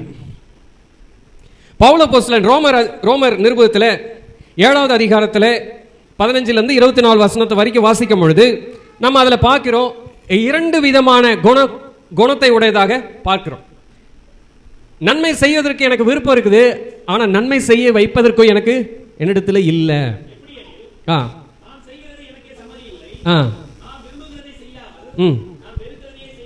நான் வெறுக்கிறதையே செய்றேன், இது நான் அல்ல, எனக்குள்ள இருக்கிற பாவமே. அப்ப 2 விதமான காரியம் இருக்கிறது என்றதை பார்த்தோம். அதே போல கலாத்தியர்ல 4வது அதிகாரத்தில் அங்கே பார்க்கும் பொழுது 2 விதமான தாய்களை குறித்து பேசுகிறார். அதே பவுல் அப்போஸ்தலன் தான் பேசுறார். ஹல்லேலூயா. அப்ப 2 விதமான தாய் இருக்குது. தாயினா அப்ப பிள்ளைகள் நிச்சயம் பெற்று போட்ட ஒரு பிள்ளையை பெற்றெடுத்ததாக இருக்குதுன்னு அர்த்தம். அப்ப 2 விதமான தாய், ஒன்று மாம்சத்துக்குரியது, அடிமைத்தனத்துக்குரியது, இன்னொன்று சுயாதீனம் உள்ளவள், அவள் வாக்குத்தத்தக்குரியவள், அவள் விசுவாசத்திற்குரியவள் அப்படின்னு அடையாளப்படுத்துது. அப்ப 2 விதமான தாய் இருக்குது, 2 விதமான தாய் இருக்கு. அப்போ 2 விதமான தாய், 2 விதமான பிள்ளைகள், 2 விதமான காணக்கூடாத உலகமானது இருக்குது, 2 விதமான சுபாவங்கள், 2 விதமான கருத்துகள், 2 விதமான விருப்பங்கள், சாயல்கள், 2 விதமான ஆவி. அப்போ 2 விதமான தாய் இருக்குதுன்னா 2 விதமான தகப்பன் சொல்லுங்க. வீட்டில் எல்லாருக்கும் அப்பா அம்மாக்கு தானே பிறந்தீங்க. ஆமென். 2 விதமான தாய் இருக்குதுன்னா அப்ப 2 விதமான தகப்பன் இருக்கிறது என்ற அர்த்தம். அப்போ அது எதை காட்டுது? 2 விதமான இப்படி அப்படி இருக்குதுன்னா அது எதை அடையாளப்படுத்துது? அப்போ வெளிச்சமும் இருக்குது, இருளும் இருக்குது, விசுவாசம் இருக்கிறது, அவிசுவாசம் இருக்குது, 2 விதமான ஆலயமானது இருக்கிறது, 2 விதமான நிருபங்கள் இருக்குது, 2 விதமான பாத்திரமும் இருக்குதுன்றதையும் பார்த்தோம். ஹல்லேலூயா. ஒன்று கிருபா பாத்திரம், இன்னொன்று கோபாக்கினை பாத்திரம். அது அவருடைய விருப்பம். அவர் குயவன், அவர் நம்ம களிமண் என்று சொல்ல அழைக்கிறார். ஆனால் எப்படியாக கொண்டு வரப்படுகிறது என்றால் 2 பாத்திரமே ஒரே களிமண்ல தான் எடுக்கிறார். வித்தியாசமான களிமண் அல்ல, ஒரே களிமண்ல இருந்து தான் அவனையும் வைக்கிறாரு, என்னையும் வைக்கிறார். ஹல்லேலூயா. அப்போ கிழக்கு தோட்டத்துக்கு கிழக்கு என்று சொல்லும் பொழுது ஒரு புதிய துவக்கம், ஒரு புதிய பிரயாணம். எதை நோக்கி கர்த்தர் வைத்திருக்கிறார்? அதுதான் அவருடைய திட்டம். கிழக்குல இருந்து திரும்பவும் அதே மேற்குக்கு போகணும். சரி, இப்போ பரலோகத்துல இருந்து பூமிக்கு கொண்டு வந்தாருன்னு நம்ம பார்த்தோம் 7வது நாள்ல. அப்ப இங்க எது கிழக்கு எது மேற்கு? சூரியனை கேட்டா ஏதோ இங்க இருந்து பார்த்தா இங்க இருந்து தெரியுதுதான் கிழக்கு, அப்படி போச்சுன்னா அதான் மேற்கு. நமக்கு இப்படி பார்க்கிறோம், நேரா பார்க்கிறோம், இங்க இருந்து கிழக்கு மேற்கு போகுது. கர்த்தர் கிழக்குல இருந்து கொண்டு வந்து வச்சார் என்று சொல்லும் பொழுது அங்க எது மேற்கு எது கிழக்கு? பரலோகமானது மேற்காக இருக்கிறது, பூமியானது கிழக்காக இருக்குது. ஹல்லேலூயா. அப்ப நம்ம பிரயாணம் எங்க இருந்து கர்த்தர் வச்சிருக்கிறாருன்னா இந்த கிழக்குல இருந்து மேற்கு. மேல போகணும் தானே ஆசைப்படுறீங்க? ஆமென். அப்ப எதை நோக்கி நம்ம பிரயாணம் பண்ண விரும்புறோம் என்றால் மேற்கை நோக்கி. அதுதான் மேற்கு, இது கிழக்கு. நம்ம இப்போ இருக்கிற இந்த பூமியானது எதுவாக இருக்கிறது என்றால் கிழக்கு. அதனாலதான் 7வது நாளில மத்தியில கொண்டு வந்து வச்சார். இந்த பூமியிலே இருக்கு, அதே சமயத்துல காணக்கூடாத ஒரு காரியத்தும் பரலோகமும் இருக்கு. ஹல்லேலூயா. அப்போ ஆதாம் மனுஷன் பிரயாணமே கர்த்தர் அவனுக்கு என்னத்தை நியமித்திருக்கிறாருன்னா கிழக்குல இருந்து நீ திரும்ப மேற்குக்கு வரணும்பா. அதுதான் உனக்கு கொடுக்கப்பட்டிருக்க பிரயாணம். பூமியில விழுந்து முளைக்கிற ஒவ்வொருத்தவனுக்குமே என்னத்தை கர்த்தர் நியமித்து வைத்திருக்கிறாருன்னா நீ கிழக்குல இருந்து மேற்குக்கு போகணும். அப்போ பூமியில பிறக்கிற எல்லாருக்குமே கிழக்குல இருந்து மேற்குக்கு பிரயாணம் இருக்கா? எல்லாருக்குமே உண்டு. ஏன்னா ஒரே களிமண்ணில் இருந்து தான் ஒன்னு கிருபா பாத்திரமா இருக்கிறது, இன்னொன்று கோபாக்கினை பாத்திரம். 2 பேருக்குமே ஒவ்வொரு பிரயாணத்தை நியமித்து வைத்திருக்கிறார். இது கர்த்தரால நியமிக்கப்பட்டது. இது கர்த்தருக்கு உரிமை உண்டு, சுதந்திரம் அவருக்கு இருக்குது. ஆமென். அவரை எதிர்த்து கேள்வி கேட்கறதுக்கு உரிமையே கிடையாது, நமக்கு கிடையாது. நம்ம இன்னைக்கு இந்த செய்தியை கேட்கிறோம் என்றால் அது கர்த்தருடைய கிருபை. அது கர்த்தர் நம்மளை முன்குறிக்கவில்லை என்றால் நீங்க இங்க வந்து உட்கார்ந்து கேட்க மாட்டீங்க. ஆமென். அப்ப நம்மளுடைய பிரயாணம் எதை நோக்கி அடையாளப்படுத்துது என்றால் நான் மேல நோக்கி போயிட்டு இருக்கிறேன். ஏன்னா ஒரே வழிதான். வானத்துக்கு வாசல் யாருன்னா கர்த்தராகிய இயேசு கிறிஸ்து. வசனம் இருக்கு, யோவான்ல இருக்கு. வானத்துக்கு வாசல் யார் என்று சொல்லப்பட்டிருக்கிறது என்றால் கர்த்தராகிய இயேசு கிறிஸ்து. இன்னைக்கு உலக விஞ்ஞானிகள் எல்லாம் கர்த்தர் அங்க இருக்கிறாரா எங்க இருக்கிறார் அவனுக்கே தெரியுது. கர்த்தர் இருந்தா கீழே இருக்க மாட்டார், மேலதான் இருப்பாருங்க. ஹல்லேலூயா. அப்ப அங்க பாக்க ராக்கெட்டை விட்டு பாக்குறான், அவன் வேற ஏதோ ஆராய்ச்சி பண்றான்னு நினைக்காதீங்க. இத மாதிரி வேற ஒரு உலகம் இருக்குதுன்றது அவனுக்கு ஓரத்துல இருக்கு. ஆனால் அவன் போகிற வழி தப்பு. ஹல்லேலூயா. அவன் தேடுகிற வாசல் தப்பு.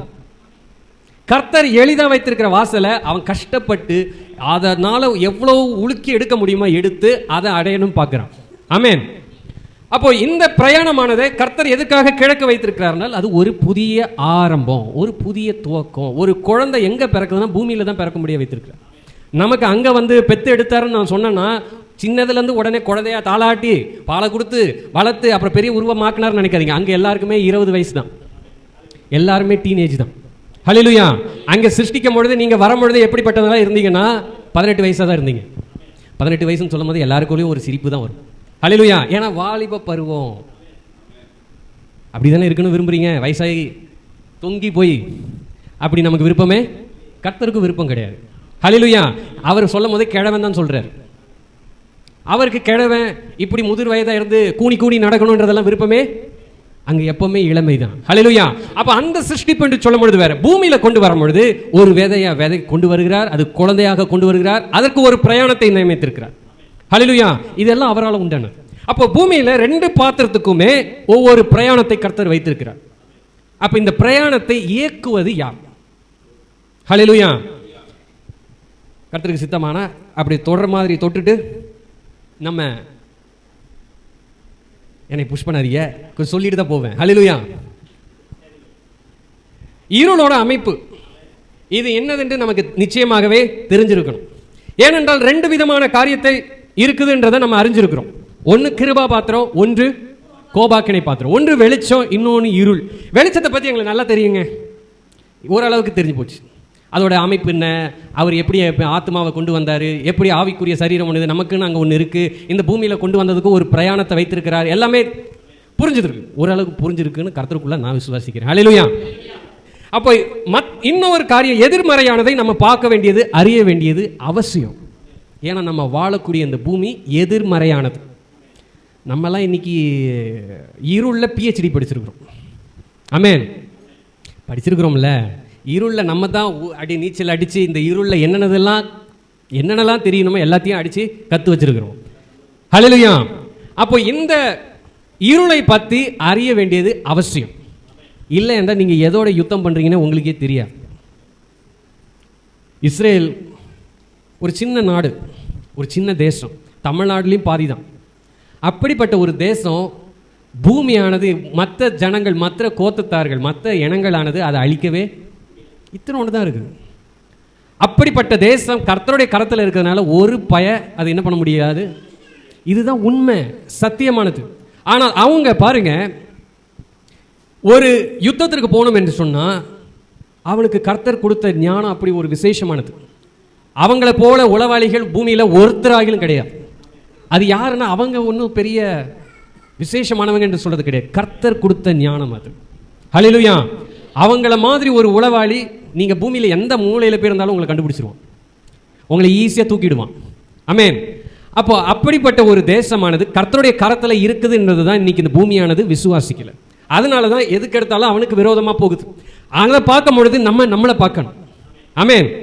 அப்படிப்பட்ட ஒரு தேசமானது ஒரு யுத்தத்திற்கு போகும்னா யார், அந்த அவனுடைய பலவீனம் என்ன, எதிராளி யார், அவன் எப்படிப்பட்டவன், அவன் என்னென்னலாம் தந்திரத்தை உடையவனா இருக்கிறான், என்னென்னலாம் செய்வான், எங்கெங்கெல்லாம் போவான், எங்கெங்கெல்லாம் பதுங்கி இருப்பான்றதெல்லாம் ஆராய்ச்சி பண்றான்.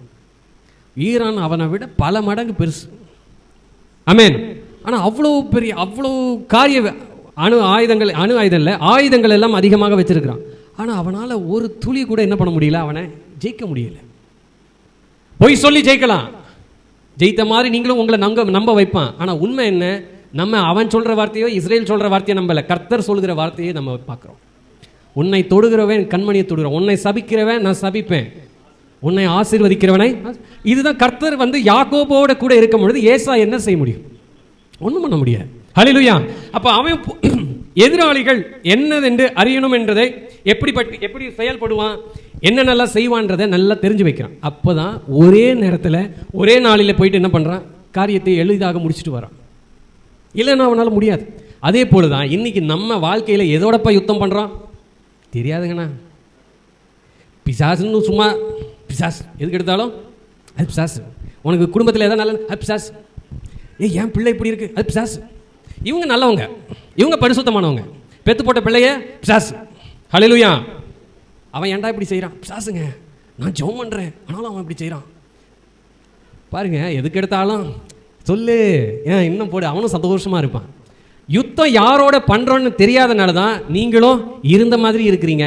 ஒவ்வொரு ஞாயிற்றுக்கிழமும் வரீங்க, என்னத்தடா பெற்றுக்கிட்டேன்னு கேட்டால் வீட்டுக்கு போனால் பழைய சீரியல் ஆரம்பி, சினிமாவை போடு, சினிமா பாட்டை கேளு, எல்லாம் பழைய அதே. ஏன் உங்களால் ஜெயிக்க முடியல, ஏன் இந்த இருக்கிற சூழ்நிலைகளை ஏன் உங்களால் ஜெயிக்க முடியல, ஏன்னா உங்களுக்கு எதிராளி எப்படி செயல்படுறான்றது தெரியல. ஹல்லேலூயா. எதிராளி எப்படி செயல்படுறான்றது தெரிஞ்சதுன்னா இதெல்லாம் எளிதாக ஜெயிக்க முடியும். ஜெயிக்க முடியாததை கர்த்தர் வைக்கல, ஜெயிக்கக்கூடிய காரியத்தை தான் வச்சிருக்கிறார். ஹல்லேலூயா. எல்லாரும் இந்த காரியத்தை கூர்ந்து நன்றாக கவனிங்க. இல்லைன்றா இந்த உலகத்தை உங்களால் ஜெயிக்க முடியாது. ஜெயிப்பது நீங்க இல்லை, உங்களுக்குள்ள இருக்கிற அதே பரிசுத்த ஆவியானவர் தான் செய்கிறார். ஆனால் பரிசுத்த ஆவி வந்தாதான் நீங்க ஜெயிக்க முடியும். நீங்க சும்மா ஞாயிற்றுக்கிழமை ஆராதனை கேட்க வந்தோம், நான் மெசேஜை கேட்டேன் நல்லா இருந்துச்சு அப்படின்னு சொல்லிட்டு போறதுனால ஒரு பிரயோஜனம் கிடையாது. ஹல்லேலூயா. பிரியாணி நான் சாப்பிட்டா எனக்கு தான் நல்லது, நீங்க சாப்பிட்டேன்னு அர்த்தமாயிருமா சொல்லுங்க. நீங்க பிரியாணி சாப்பிட்டா தான் உங்க உடம்பு தேரும். நான் சாப்பிட்டுட்டு நல்லா இருக்குன்னு சொல்லிட்டா நான் போயிட்டே இருப்பேன், நீங்க அப்படியே தான் இருப்பீங்க. நீங்க சாப்பிடணும். ஹல்லேலூயா. அப்போ எப்படி இந்த உலகத்தை ஜெயிக்கிறதுனா முதலாவது எதிராளி யார் என்று தெரிஞ்சிருக்கணும், எதிராளி எப்படி செயல்படுறான்றது தெரிஞ்சிருக்கணும். ஆமென். சரி, இருளோட அமைப்பு எப்படிப்பட்டதாக இருக்கும் என்று சொல்லும்போது ஒரு 1/4 மணி நேரம், அதுக்கு மேலே இந்த வாரத்தில் அதுக்கு மேலே எடுக்க மாட்டேன், சரிங்களா, பயப்படாதீங்க. இருளோட அமைப்பு எப்படின்னு சொல்லும்போது கர்த்தர் ரெண்டுமே ஏறக்குறைய ஒரே மாதிரி இருக்கும்படியாக தான் வைத்திருக்கிறார். 2 விதமான தாய் என்று சொல்லும் பொழுது அந்த 2 தாய்க்கு ஏதாவது வித்தியாசம் தெரியுதா, தோற்றத்தில் பார்க்கும் போது ஏதாவது வித்தியாசம் தெரியுதா? அவளுக்கு இருக்கிற மூக்கு தான் இந்த அம்மாவுக்கும் இருக்கும், அவளுக்கு இருக்கிற கண்ணு தான் இவங்களுக்கு இருக்கும். அதே அமைப்பை பார்க்கும் பொழுது எப்படியாக இருக்குதுன்றா ஒரே மாதிரி, வித்தியாசம் ஒன்றுமே தெரியாது. ஹல்லேலூயா. அப்போ 2 விதமான பிள்ளைகள் இருக்கு, 2த்துக்கும் ஏதாவது வித்தியாசம் தெரியுமா? ஒரே மாதிரி தான் இருக்குது. தகப்பனை பார்த்தாலும் தாய் ஒரே மாதிரி, தோற்றத்தை பார்க்கும்போது ஒரே மாதிரி இருக்குதுன்னா அப்பாவை பார்த்தாலும் எப்படி இருக்கும்? ஒரே மாதிரியே தான் இருக்கு. 2 பேரும் ஒரே மாதிரி, ட்வின்ஸோ, 2 பேரும் ட்வின்ஸோ அப்படின்னு சொல்ற அளவுக்கு தான் இருக்கும். ஆனால் கர்த்தர் அதுதான் சொன்னாரு, கனிகளினாலே நீங்கள் அறிவீர்கள். கனியை வச்சு பார்ப்பா அது யாருன்னு சொல்லி, அவன் யாருக்குரியவன்றதை சொல்லி நீ கனியை வச்சு தான் பார்க்க முடியும். ஹல்லேலூயா. இதை கொஞ்சம் சில காரியங்களை பார்க்கணும்னா, கர்த்தர் முதலாவது ஏதேன் தோட்டத்தில் 2 விதமான காட்சியை நீங்க புரிஞ்சுக்கணும். பூமியிலிருந்து முளைக்க பண்ணினது ஆதாமை, ஒரே களிமண் தான். 2 விதமான பாத்திரத்தையும் கொண்டு வருகிறார். ஆதாம் ஜீவவருஷத்துக்கு உடையவனாக இருக்கிறான். அதே சமயத்தில் அவனுக்குள்ளாக நன்மை தீமையானதும் இருக்கு. 3வது அதிகாரத்தில், ஆதியாகமம் 3வது அதிகாரம் 1 வசனத்தை வாசிக்கும் பொழுது, தேவனாகிய கர்த்தர் உண்டாக்கின சகல காட்டு ஜீவன்களை பார்க்கிலும் சர்ப்பமானது தந்திரம் உள்ளதாய் இருந்தது. அப்ப இதுதான் கர்த்தர் என்ன சொல்றாருன்னா, தோற்றத்தில் பார்க்கும் பொழுது ஆதாம பார்த்தாலும் மனுஷனை போல தான் தெரியும், இந்த சர்ப்பத்தை பார்த்தாலும் வித்தியாசம் ஒண்ணுமே தெரியாது, ஒரு வித்தியாசமும் தெரியாது. ஹல்லேலூயா. அவனை பார்த்தாலும் நீங்க அது ஒரு ஆம்பளைப்பா, இவனை பார்த்தா அவனும் ஒரு ஆம்பளை அப்படிதான் சொல்லுவீங்க. ஆமென். ஆனா அது கர்த்தர் எப்படி சொல்கிறார் என்றால், தந்திரம் உள்ளது, கன்னிங்காக இருக்கக்கூடியது, ஸ்மார்ட்டா இருக்கக்கூடியதுன்னு சொல்லுவான். ஸ்மார்ட்டா இருக்கிறேன் அப்படிம்பான். ஆமென். ஸ்மார்ட்னா என்னது? நல்ல காரியம்னு நம்ம இன்னைக்கு பெருமையா பேசுறோம். என் பிள்ளை ரொம்ப ஸ்மார்ட். ஹல்லேலூயா. ஸ்மார்ட் எவ்வளவு தூரம் பெருகுதோ அந்த அளவுக்கு தந்திரமா இருக்கிறான்னு அர்த்தம். ஆமென். அதுல ஒரு பெருமையும் நமக்கு வேண்டியதே, பேதன்னு சொல்றானே எனக்கு போதும். ஹல்லேலூயா. அப்போ தந்திரம் உள்ளது என்று சொல்லும் பொழுது, அப்ப ஆதாமை போல இவன் கிடையவே கிடையாது. நேர் எதிர்மறை. தோற்றத்தில் பார்த்தா ஒரே மாதிரி, ஆனால் கனியில பார்க்கும் பொழுது எதிர்மறையார். கர்த்தர் சொல்லுகிறார் அது தந்திரம் உள்ளது. தந்திரனாலே அது என்னென்ன மாதிரியான கனியெல்லாம் கொடுக்குன்றது தெரியும். அதோட ஆழத்துக்கு போகணும். அப்படி சொல்லிட்டு அப்படியே போயிட விரும்பல. அப்போ 2 காரியத்தை கர்த்தர் தோட்டத்தில் வைக்கிறார். ஒரு ஜீவ ஆத்மாவை உடையவனை தோட்டத்துக்குள்ளாக அனுமதிக்கிறார், ஆலயத்துக்குள்ளாக, தம்முடைய ஆலயத்துக்குள்ளாக பிரவேசிக்க வைக்கிறார். அந்த துதி சத்தங்களை கேட்கும்படியாகவும் அந்த துதியின் மத்தியில் உலாவுகிற தேவனோட அவனும் ஐக்கியப்படும்படியாக செய்கிறார். ஆனால் சர்ப்பத்தையோ கர்த்தருடைய தோட்டத்தில் வைத்தாருன்னு சொல்லவே, அவன் கர்த்தருடைய தோட்டத்தில் இல்லை. கர்த்தருடைய தோட்டம் இருக்கிறதுக்கும் அவனுக்கும் பங்கே நியமிக்கல, கர்த்தர் வைக்கல. அப்ப அவனுக்கு வைத்த நோக்கம் என்ன? அவனுடைய பிரயாணம் என்ன? இதுக்கு தான் நமக்கு இருளை பற்றி தெரிய வேண்டியது அவசியம். ஒரு சில வசனங்களை வாசிக்கலாம். நாளைக்கு இதுக்கெல்லாம் ஆதாரம் எங்க இருக்குன்னு நீங்க கேட்கக்கூடாது. ஏசாயா தீர்க்கதரிசியின் புஸ்தகம் 45வது அதிகாரம் 7வது வசனத்தை வாசிங்க. ஏசாயா 45:7. ஒளியை படைத்து இருளையும் உண்டாக்கினேன், சமாதானத்தை படைத்து தீங்கையும் உண்டாக்குகிறவர் நானே. எல்லா பழியும் என்ன பண்ணிட்டாரு? எல்லாத்துக்கும் நான் தான்ப்பா பொறுப்பு. வெளிச்சத்தை படைத்து இருளை உண்டாக்கினதும், சமாதானத்தை படைத்து எல்லாமே நான் தான். ஆனா கர்த்தர் என்ன சொல்றாருன்னா, இது எல்லாத்துக்கும் உரிமை உண்டு, எனக்கு உண்டு. அதுதான் சொல்ற. தொடர்ந்து வாசிங்க. 5வது வசனம் வாசிங்க.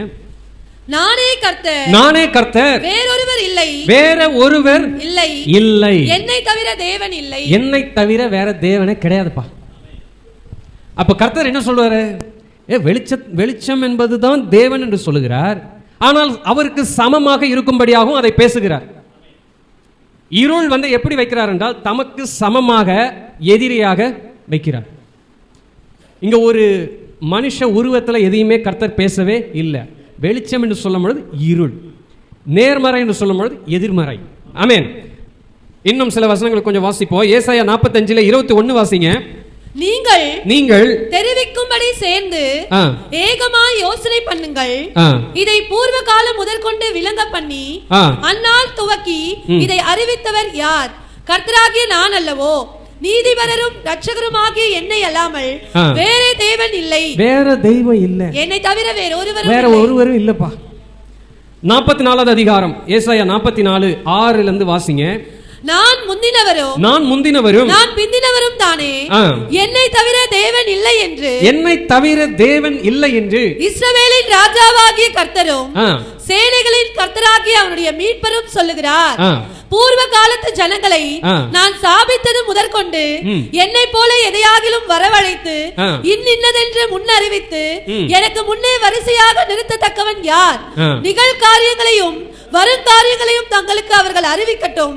நீங்கள் கலங்காமலும் பயப்படாமலும் இருங்கள். அக்காலம் முதற்கொண்டு நான் அதை உனக்கு விளங்க பண்ணினதும் முன் அறிவித்ததும் இல்லையோ, இதற்கு நீங்களே என் சாட்சிகள். என்னை தவிர தேவன் உண்டோ? அப்போ அவர்தான் தேவன் என்று யார் சாட்சி சொல்ல முடியும்? நீங்க தான் சொல்ல முடியும். ஆமே. அதனால அந்நியனை போட்டு விளங்காம போவான் அப்படின்னு சொல்லாதீங்க. ஹல்லேலூயா. ஏன்னா அவனுக்கு தெரியாது, அவன் அறியாமையில் இருக்கிறான்.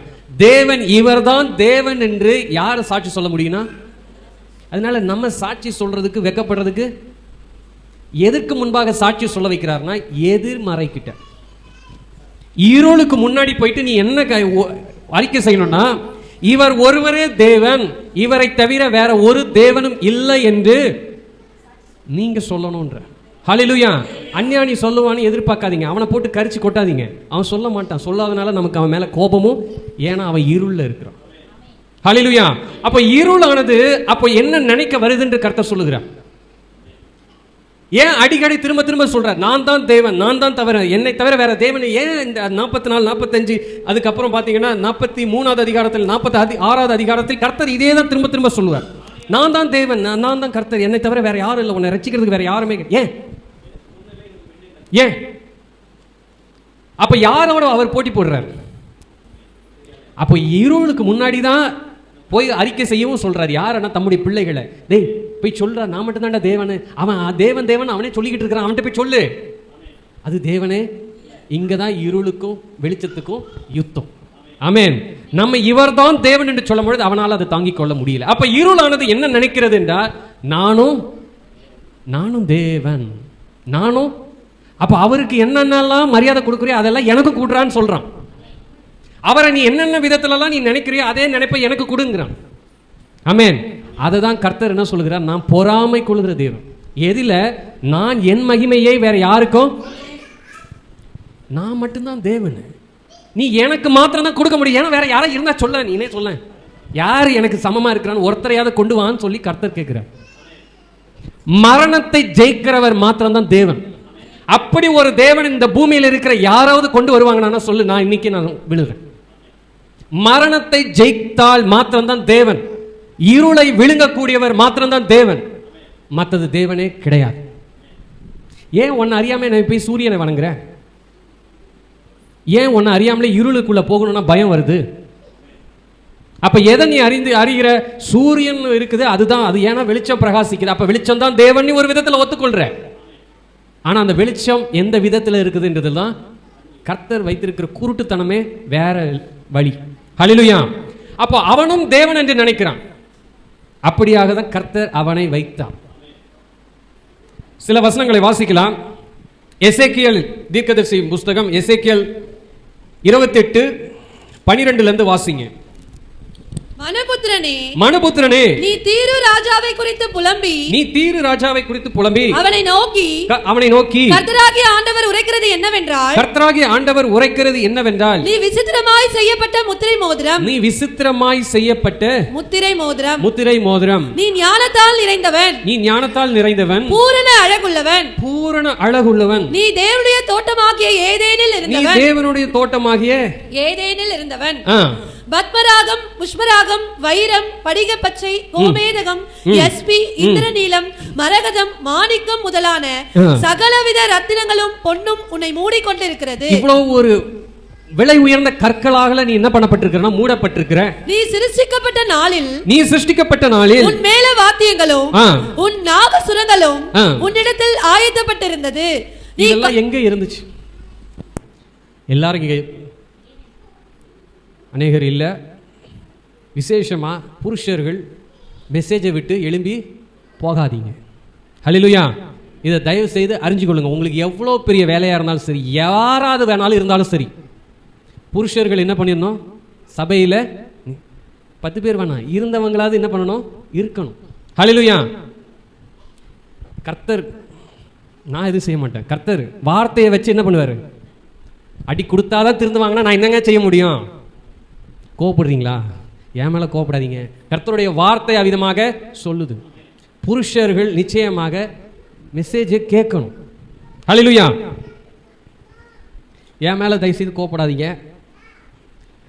அப்போ இங்க கர்த்தர் என்ன சொல்லுகிறார் என்றால்,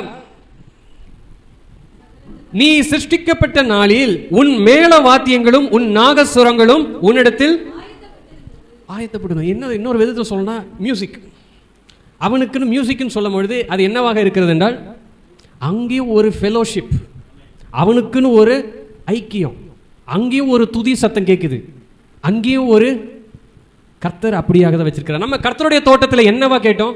என்னென்னலாம் இருக்கு? மகிழ்ச்சி, சந்தோஷம், துதி. என்னது அங்க என்ன பண்ணப்படுது? புதிய பாட்டும் பாடப்படுது. அப்ப அங்க என்னவாக இருந்தாகணும் என்றால், அங்கேயும் மியூசிக். சொல்லுங்க, மியூசிக் அங்கேயும் என்ன பண்ணணும்? தாவீது எத்தனை சங்கீதத்தில் சொல்லியிருக்கிறார், தம்புரத்தோடும் வீணையோடும் சுரமண்டலத்தோடும் என்ன பண்ணுங்கன்னா கர்த்தரை. அங்கேயும் ஒரு மியூசிக் இருக்கு, இங்கேயும் ஒரு, ரெண்டு பக்கமும் இருக்கு. நீ காப்பாற்றுகிறதற்காக அபிஷேகம் பண்ணப்பட்ட கேரூப், தேவனுடைய பரிசுத்த பர்வத்தில் உன்னை வைத்தேன், அக்கினிமயமான கற்களின் நடுவிலே நீ உலாவினாய், நீ சிருஷ்டிக்கப்பட்ட நாள் துவக்கி உன்னில் அநியாயம் கண்டுபிடிக்கப்பட்டது மட்டும் உன் வழிகளில் குறையற்றிருந்தாய். சரி, அப்படி பொறுமையா போகணும் தான் நான் விருப்பப்படுறேன். ஹல்லேலூயா. இதெல்லாம் தெரிஞ்சுக்காம நீங்க இந்த உலகத்தை ஜெயிச்சிடலாம்னு கனவு, அவன் நீங்க நினைக்கிற மாதிரி அப்படி தட்டி விட்ட விழுற ஆளே ஸ்மார்ட். ஹல்லேலூயா, ஸ்மார்ட். உங்களெல்லாம் அடிக்கல மாட்டான், அவனுக்கு உங்களை எப்படி வச்சு விளையாடணுன்றது அவனுக்கு நல்லாவே தெரியும். ஹல்லேலூயா. அப்ப இவனை கர்த்தர் எப்படியாக, அவனையும் யார் தான் சிருஷ்டிக்கிறார்? இருளை உண்டாக்கினதும் யார் தான்? தீங்கையும் சிருஷ்டித்ததும் யார் தான்? அப்ப யார் இங்க இவனை சொல்லும் பொழுது யாரை அடையாளப்படுத்தி சொல்றாருன்னா, தீரு ராஜாவை சொல்லுகிறார். தீரு ராஜாவை பார்த்து எதற்கு நேராக சொல்லுகிறார் என்றால், லூசிஃபரை பார்த்து சொல்லுகிறார். அங்கே லூசிஃபர் குறித்து தான் எழுதப்பட்டிருக்கு. அவன் தான் அங்கே சிருஷ்டிக்கப்பட்டான், இப்படியாக சிருஷ்டிக்கப்பட்டிருக்கிறான்னு எழுதப்பட்டிருக்கு. இன்னும் ஒரு சில வசனங்களை அதே அதிகாரத்தில் வாசிக்கும் பொழுது 2வது வசனத்திலிருந்து, மனுபுத்திரனே நீ தீருவின் அதிபதியை நோக்கி, கர்த்தராகிய ஆண்டவர் உரைக்கிறது என்னவென்றால், உன் இருதயம் மேட்டிமை கொண்டு நான் தேவன், நான் சமுத்திரத்தின் நடுவே தேவாசனத்தில் வீற்றிருக்கிறேன் என்று நீ சொல்லி உன் இருதயத்தை தேவனின் இருதயத்தை போல் ஆக்கினாலும் நீ மனுஷனே அல்லாமல் தேவன் அல்ல. பாருங்க, அவனும் இங்க கர்த்தர் இந்த இடத்துல யாரை சொல்லும் போது யாரை சொல்லுகிறார்னா, தீருவின் அதிபதி. அப்ப தீரு ராஜா யாரு? தீருவின் அதிபதி யார்? ஹல்லேலூயா. ராஜான்னு சொல்லும் பொழுது அவர் தான் உச்சகட்டத்தில் இருக்கிறார். அதிபதின்னு சொல்லும் பொழுது அது ராஜாவுடைய பிள்ளை. பிள்ளை, ஆமென். அவனை பார்த்து அவனுக்கு என்ன, அவனை விளையாட வைக்கிறது யாரு? தீரு ராஜா. ராஜா என்ன சொல்றாரு அதுதான் அதிபதி கேட்டு ஆகணும். ஆமென். அப்போ அந்த அதிபதியோடைய இருதயத்தில் என்ன நினைக்கிறானா, நீ மேட்டிமை கொண்டு நான் தேவன். ஆனா கர்த்தர் என்ன இவ்வளவு சில வசனங்களை வாசிச்சா, என்னை தவிர வேற தேவனே கிடையாது. ஒரு பயலாவது இருந்தா காமில்ல, ஒரு பயலாவது இருந்தா கொண்டு வா. அப்போ அங்க கர்த்தர் என்ன பண்ணுகிறார்? சவால் விடுகிறார். அப்போ இந்த இடத்துல வாசிக்கும் பொழுது தீரு ராஜா என்ன சொல்லுகிறார்னா, நீ மனுஷனாய் இருந்து நீ என்ன நினைச்சுக்கிற, நீ உன் இருதயத்தை தேவனை போல, தேவனுடைய இருதயத்தை போல ஆக்குகிற, நீ மனுஷனே எல்லாமே. ஆனால் தீரு ராஜாவை குறித்து அப்படி சொல்லுகிறாரா? அப்போ தீரு ராஜா என்று சொல்லும் பொழுது அங்கே எப்படி கர்த்தர் அடையாளப்படுத்துகிறார்னா, அவன் ஆவியாக இருக்கிறான். அநேகர் சொல்லுவாங்க, பிரதர் லூசிஃபர் வந்து தூதன். எனக்கு ஒரு வசனத்தை எடுத்துக்காட்டுங்க பார்ப்போம், அவன் லூசிஃபர் வந்து தூதன் சொல்லி. ஒரு வசனம் இருக்குதான்னு எடுத்து சொல்லுங்க. ஒரே ஒரு வசனம் சொல்லப்பட்டிருக்கு. வெளிப்படுத்தல் 9வது அதிகாரத்தில் பாதாளத்தின் தூதன் என்று சொல்லப்பட்டிருக்கும். பாதாளத்தின் தூதன் என்று சொல்லும் பொழுது என்னது? பாதாளத்துக்கு இருக்கிற எல்லாத்துக்கும் உரிமை பெற்றவன் என்று அர்த்தம். அவனை கேட்காம ஒரு சின்ன காரியம் கூட பாதாளத்தில் எவனும் எதுவும் செய்ய முடியாது. அப்ப கர்த்தருடைய தூதன் என்று சொல்லும் பொழுது யார் என்று பார்த்தோம் என்றால் அது கர்த்தர். வசனம் வேணுமா? நீங்களாம் பார்க்கறது பார்த்தா எனக்கு தான் பயமா இருக்கு. வசனத்தை வாசிக்கலாமா? நியாயாதிபதிகளின் புஸ்தகம்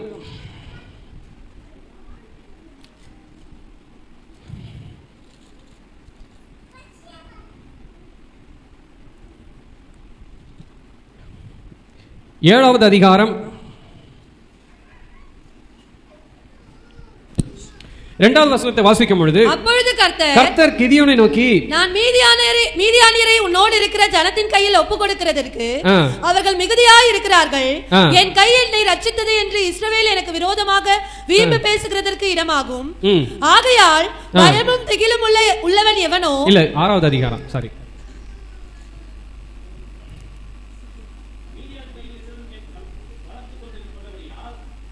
பத்தாவது வசனத்துல இருந்துங்க. நான் உங்கள் தேவனாகிய கர்த்தர் என்றும் நீங்கள் குடியிருக்கும் அவர்கள் தேசத்தில் உள்ள எமோரியருடைய தேவர்களுக்கு பயப்படாதிருங்கள் என்றும். அந்த தேவர்களுக்கு பயப்படாதீங்கப்பா, பயப்படாதிருங்கள் என்றும் உங்களுக்கு சொன்னேன். நீங்களோ என் சொல்லை கேளாதே போனீர்கள் என்கிறார் என்று சொன்னான். அதற்கு பின்பு கர்த்தருடைய தூதனானவர் வந்து, போதும். 10வது வசனத்துல என்னன்னு வாசிச்சோம்? நான் உங்கள். 11வது வசனத்துல என்ன சொல்கிறார்? கர்த்தருடைய. 12வது வசனத்துல வாசிச்சீங்கன்னா, கர்த்தருடைய தூதனானவர் அவனுக்கு தரிசனமாகி, பராக்கிரமசாலியே. 13வது வசனத்துல கிதியோன் சொல்லுகிறான், ஓ என் ஆண்டவனே,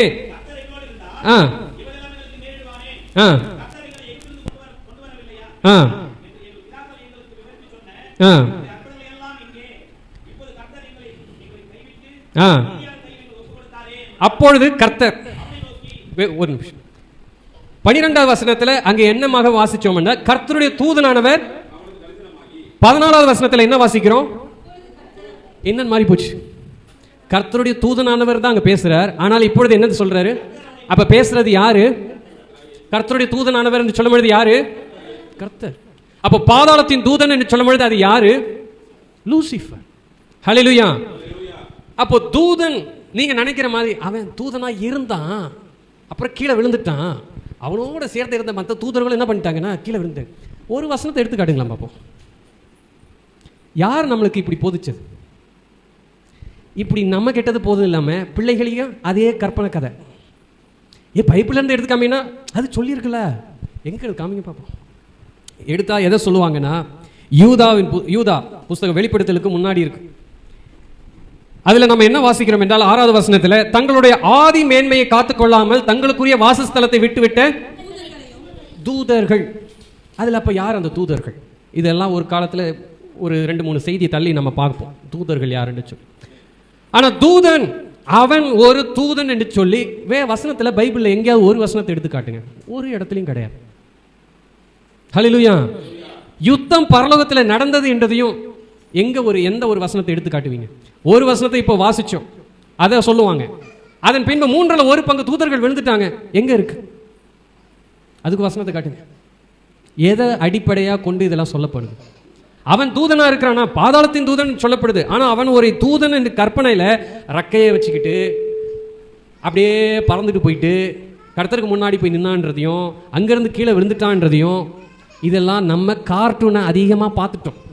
பிள்ளைகளோட சேர்ந்து பெரியவங்களும் ஒரு கற்பனை உலகத்துக்குள்ளாக போயிட்டு, பிசாசுனா இப்படிதான் இருப்பான், 2 கொம்பை வச்சுக்கிட்டு அப்படி உருவம் கோர உருவமா இருந்துக்கிட்டு அப்படிலாம் இருப்பான். இதெல்லாம் அஞ்ஞானிகள் அப்படி பல உருவத்தெல்லாம் காட்டுறாங்களே, பார்த்தா ஓ பயமா இருக்குது. தப்பு. அவன் ரொம்ப ஸ்மார்ட். அவனை எப்படி வசனம் சொல்லுது? எசேக்கியேல் 28 பூரண அழகு உள்ளவன். பூரண அழகு உள்ளவனை வச்சு கோரமா வரைஞ்சி வச்சுக்கிட்டு இருக்கேன். ஹல்லேலூயா. வசனம் இருக்குதுங்க. அப்ப பூரண அழகு உள்ளவன் கர்த்தர் சொல்லுகிறார். நீ மூடனே, நீ என்ன பண்ற? கோரமா வரைச்சி வச்சுக்கிட்டு ஒன்னு இருந்தா நிர்வாணியா வைக்கிற, இல்லைன்னா கோரமா வைக்கிறீங்க. வசனமானது எங்கேயுமே இல்லை. இந்த கற்பனை உலகத்துல தான் எல்லா கிறிஸ்தவர்களும் என்ன பண்ணியிருக்கிறாங்க இருக்கிறாங்க. பிசாசமா இப்படி இருப்பான். நம்மளும் அதை பார்த்து ஒரு கல்லறைய ஒரு சுடுகாடை கிராஸ் பண்ண, ஆண்டவரே காப்பாத்து காட்டவரே, எங்களை தயவு செய்து எப்படியோ கூட்டு போயிரு ஆண்டவரே. ஏன்? இதெல்லாம் மனுஷனுக்குள்ளாக திணிக்கப்பட்ட ஒரு கற்பனை உலகத்துக்குள்ளாக நம்ம என்ன பண்ணிட்டோம்? அதுல நம்மளுடைய இருதயத்தில் ஆழத்துல நல்ல ஃபவுண்டேஷனை குத்தி ஒரு பில்டிங்கை கட்டினா பைல் போடுவாங்க. 45 அடி ஆழம், 20 அடி ஆழத்துக்குன்னு போடுவாங்க. அந்த மாதிரி ஆழத்துக்குள்ளாக முன்னோர்கள் நம்ம பெற்றோர்கள் எவ்வளோ வசனத்தை எவ்வளோ அழகாக கற்பித்திருக்கிறாங்க. நல்ல கட்டுக்கதையை போட்டு வசனத்தையே பிள்ளையும் கெடுத்து வச்சிருக்கிறாங்க. ஹல்லேலூயா. கர்த்தர் அதுக்கு தான் கற்பனை உலகத்தை எல்லாம் உடைக்கிறதுக்கு தான் இந்த செய்தியை கொடுத்துருக்கிறார். இந்த வெளிப்பாடோட நோக்கமே நீங்க எதோட யுத்தம் பண்றீங்கன்றதை தெரிஞ்சுக்கோங்க. ஆமென். எனக்கு நேரம் இல்லை, இதோட இந்த வாரத்துக்கு போதும். ஹல்லேலூயா. தொடர்ந்து அடுத்த வாரம் பார்ப்போம். இருளோட அமைப்பை கொடுத்து கர்த்தர் உங்களை ஆசீர்வதிப்பாராக. ஆமென்.